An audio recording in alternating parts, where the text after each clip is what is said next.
Assalamu alaikum, sir. The speech. Hello. Assalamu alaikum obbo. Haasawni kee gaariidhaa fi kan beekumsa gahaa namaaf dabarsudha. Gaaffii xiyyaaf yaaboo hiika afaan Ingiliffaa ayata 17 boqonnaa 22ffaa Quraana keessa jiru akkanaaf kennituun si gaafadha. Egaa ayaan san dubbifame boodaan gaaffii xiyyaa si gaafachuu itti aansa. Dhaamsaachira jiru sannatti himi. Samboodaan gaaffii siif deebisa. Dhuguma dubbachuuf ayatoota sadii kaniinan dubbachuu fedheetu jira. Garuu sirriitti hin beeku. Isaan hundaa'uu hiikkaan isaanii wal fakkaachutti dhiyaata. Garuu sarara tokko qofa waan ta'eef jecha osoo dubbistee na gargaarte. Maal jechuu akka ta'e waan si fakkaate dubbadhu. Akkana fakkaatutti namni Rabbii tokkichatti amanee waan toltuu dalagee guyyaa qiyaamaatti amane. Guyyaa sanitti waan takkallee sodaachuu hin qabu. Mindaa isaa Rabbi biraa harkata ja'a. Ayatoonni sadee siin jeesan yaada kana akeeka. Haa ta'u malee ayaan Quraanaa kan biraa kan Rabbiin namni amantii Islaamaatiin malee natti dhufe. Namni san isa biratti fudhatama hin qabu. Inni warra hongaweerraa kan jedhus akka jiru nin beeka. Hayyee. Tanaafuu gaaffiin tiyya ayatoonni sadii waan tokko haasa'uu isaati nu garsiisa. Ayaanni afraffaa ammoo faallaa dubbii saniiti haasaya. Isa kamiitu akka xumuraatti fudhatamuu qaba. Rabbiinoo maaliif yaada isaa jijjiire? Wantoota wal faalleessu afran kana keessatti Haaya. niin dheeresse natti fakkaata. Dhiifama. Dhugaa dubbachuudhaaf ana ayatoota kanneen jidduu garaagarummaa waan jirtu natti hin fakkaatu. Mee hunda keessanuu gaaffii takka gaafachuudhaan hin jalqabuu barbaada. Anamma ibiddi kee jiru yoon isiniin jee ibiddiin jiru an fakkeenyumaaf isiniin jechuu jira arrifatina. Ibiddi kee jira yeroon isiniin jiru maal akka godhuu qabdan isinirraa barbaadeeti an. Maal godhuutu isinirraa eegama? Akka jalaa baqannuuf. Akka fiidanii dheessitaniif yoo bikkuma san teessanii achirraa sosoo diddanoo. Mee anummaan kunuu waa'ee keessanirraa maal yaadeeti isinitti fakkaata?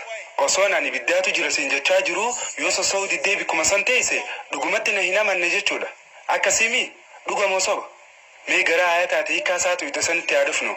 Nama Rabbii tokkichatti amanu jechuun nama Allaha dhugoomse jechuun nama Rabbiin jiraachuu isaa qofatti amane jechuu miti. Imaana jechuun akkasii miti. Imaana jechuun filosofiidhaan yookiin afaanumaan jiraachuu Rabbii qofa amanuu jechuu miti. Imaana jechuun qalbiin dhugoomsuu, arrabaan dubbachuu fi waan qalbii fi arrabaan dubbatte san ammoo dalagaarra oolchuu jechuudha. Imaanni Rabbiif ajajamuu keessatti ni dabala, isaaf ajajamuu dhabuu keessatti ammoo ni irrata. Hiikkaan jecha imaana jedhuu kana jechuudha. Kanaafuu wayita Rabbiin namni Rabbitti amane jiru nama dhugumaan Rabbi irratti imaana qabu jechuudha. Amantu billah.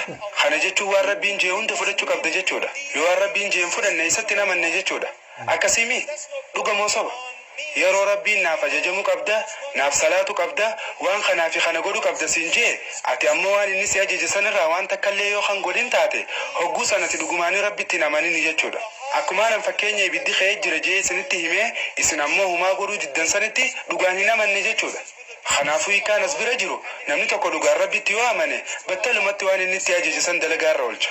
Namni tokko dhugumaan Rabbitti amanuudhaan Quraanni kunis Rabbi biraa dhufe jaanii yoo amananii dhaamsinis isaanitti dhufee kitaabni kunis Rabbi biraa dhufuusaa eega beekaniin booda dhaamsa san yoo fudhachuu didan hogguus Rabbitti amananii jiran hin jaamu.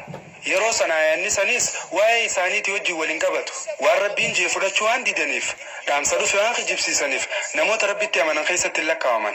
Kanaafuu bakkitti ayaa waliin bu'u takkalleen hin jirtu haaluma kamiinuu.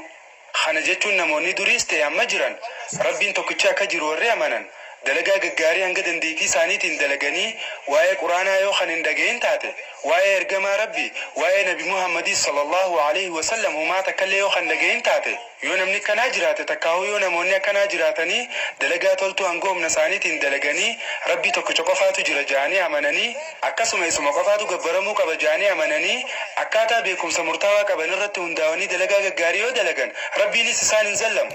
Akkaatuma tattaaffii hanga dandeettii isaanii ta'e isaan godhan irratti Rabbiin galata isaaniif galcha. Hontolinaa fi haqa Rabbiiti. Garuu eega dhugaan itti dhufteen booda dhugaan Nabi Muhammad sallallahu alaihi wasallam ergamaa Rabbii ta'uunsaa eegatti dhufteen booda dhugaan Quraanaa Rabbi biraa buufame ta'uunsaa eegatti dhufeen booda didanii yoo irraa garagalan yoo haqa fudhachuu didanii waanuma biraa tafadhan hordofuu hatti fufan taate hogguusan Rabbiin jiraachuu hin fudhanne jechuudha. Rabbi irraayis garagalanii jiran jechuudha. Akkasumas warri kun qajeelfamaa fi amantii isaarraa garagalanii jiran jechuudha. Kanaafuu aayaalee ammaatti dubbatte kana keessatti haaluma kamiinuu walitti bu'insi takka illee natti hin mul'anne. Then they have rejected Allah. They have turned away from Allah. And they have turned away from His guidance and from His religion. So I don't see any contradiction in those verses whatsoever. Thank you very much. Invited